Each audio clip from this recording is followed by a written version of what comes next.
Sa sports na depensahan ng Team Asia ang kampyonato kontra sa Team Rest of the World sa Reyes Cup.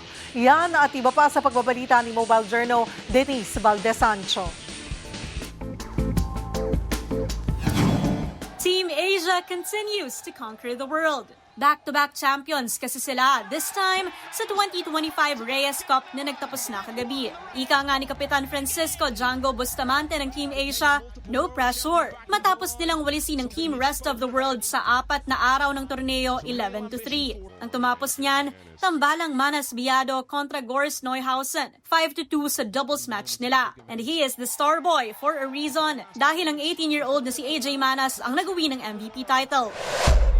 Sa basketball, DLSU made sure to paint the town green to end the UAAP Round 1 men's basketball eliminations. Wala mang Kian Baklaan at Mason Amos. Nagawa pa ring talunin ng undermanned De La Salle squad ng defending champions UP Fighting Maroons kahapon sa Big Dome, 72-69.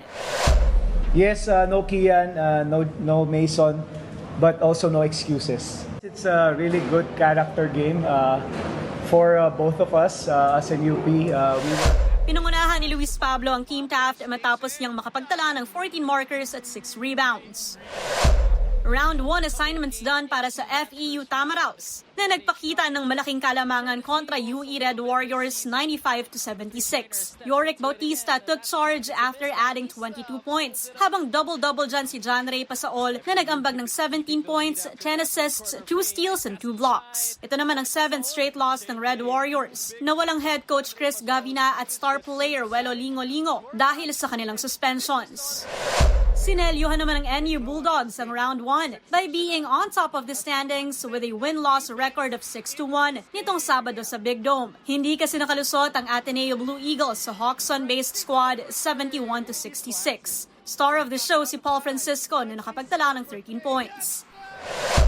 Pinatikim ng Soaring Falcons ang ikalawang talo ng UST with a statement victory 69-59.